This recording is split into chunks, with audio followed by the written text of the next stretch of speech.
father. I can't believe he came from Chicago. It was a big surprise to see my dad. So.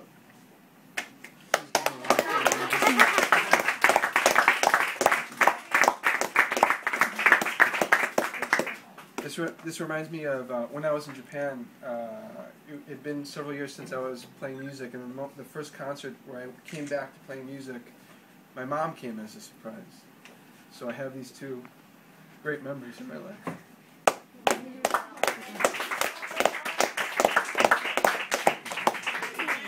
I'd like to thank my wife Carmen. She's slowly taking me out of my shell. When I finished the book and made the website, I didn't put any thought into how I was going to promote it. I thought I'd just be a hermit and just do it online and not deal with the real world. But Carmen organized this as a birthday present, so I'm very happy that she's motivating me to get out and promote this face-to-face. So to my wife as well, thank you so much. Okay. Then all my friends and family over here, Carmela and Joseph, they've been very supportive, members of family, and then people from the school, my students, and teachers that have come to support me. Thanks so much for coming. Thank you. En español lo mismo. Sí. Vale. Perfecto. Entonces, okay, so I'm going to briefly talk about the genesis of the story, how the story came into being, and then if we have time, which I doubt, maybe a little bit of a reading, and then book signing, and then we go eat and drink. Okay, so with the book itself, just recently, about 2 weeks ago, there are a team of archaeologists just north of Cadiz in Spain, and they have identified what they think is a site that is a very, very good candidate for the Atlantean civilization, for the civilization of Atlantis, which is a myth that goes back 2,400 years ago. And that's exciting to discover that still archaeologists are looking for that, and that was my interest in archaeology. I pursued archaeology and anthropology because I was very interested in this myth of Atlantis, written by Plato 2,400 years ago. And when I was becoming interested in that aspect of history, I was looking at ancient history, ancient Rome, ancient Egypt, and this Atlantean civilization. I was asking, okay, these great civilizations rise, what causes them to collapse? And could that happen to us right now? I don't know if I should translate in Spanish too. No? Yeah. Okay. All right. So I'll keep going in English and I'll try to do it in Spanish. But that was something that was very much in my consciousness as a child growing up, in my pre-adolescent years and my adolescent years, looking at civilizations, ancient civilizations, and why do they collapse? Why do they collapse? And could that again happen to us now? I was growing up during the Cold War. Many people here grew up during the Cold War. And the images I saw as a kid were films like The Terminator, Mad Max Beyond the Thunderdome, and so forth. And seeing these types of films kind of frightened me, but excited me that, okay, what's going to happen if there's a nuclear war and our society is destroyed? What's going to happen after? Are we going to go back into the Dark Ages and have to refine technology and so on? So that is a major theme of the book, looking at the rise and fall of civilization. So this book, the overarching theme is Atlantis. It's a civilization that is remnant of today, the American Empire, looking back at European empires that have risen. And in this case, Atlantis is very, very sophisticated technologically. It's way beyond what we've achieved. And it is an oppressive, very aggressive civilization, which reminds me of a lot of things that perhaps the U.S. is doing or Great Britain is doing. Here we are with Libya, really to get petroleum. Here we are with Iraq. Here we are with Afghanistan. So we have the power and technology, but how do we use that power and technology?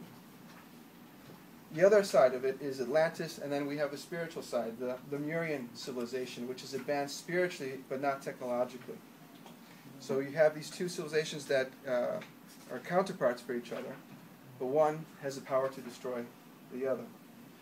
So that's the overarching theme of the book, Atlantis versus Lemuria, and being analogous to our society today, what we're doing now, what are we doing to developing countries, third world countries, and what can we learn from them instead of destroying them. So with that, the second part of the theme, what the book is really about. It's about a boy who is about 12, 13 years old. It doesn't say exactly in the book, but his father is from Atlantis, and he's growing up in Lemuria, this kind of technologically weak, very spiritual, Eastern society, very remnant of Eastern culture, Japanese culture.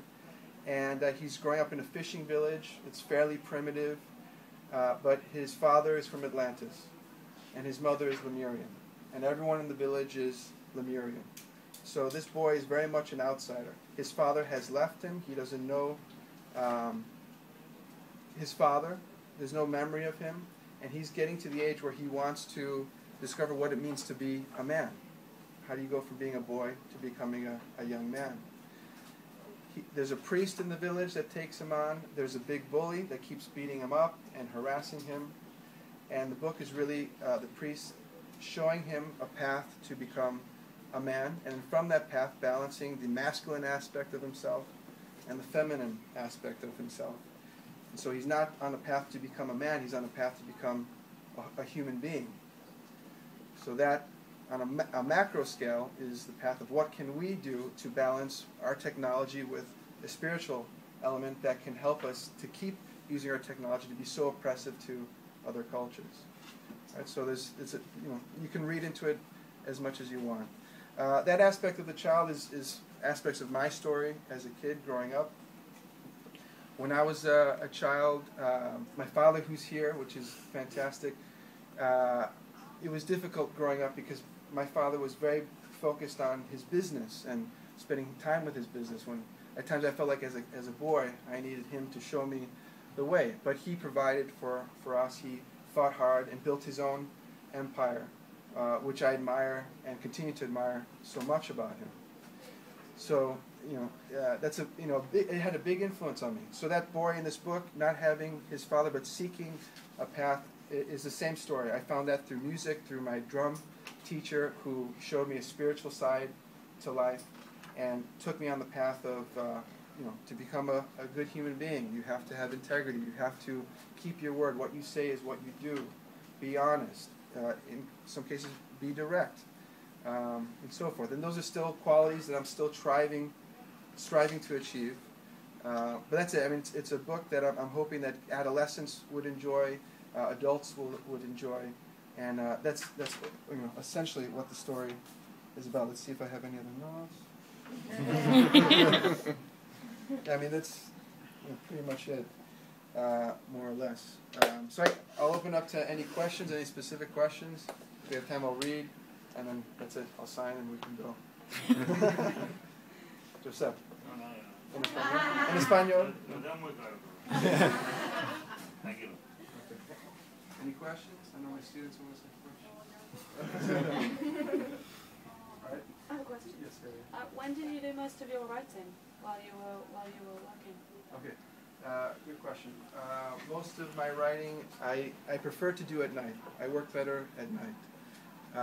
The later in the evening, 10, 11, midnight, is where I feel like my creative juices are really flowing. So when I was in Japan, I had a lot of free time. I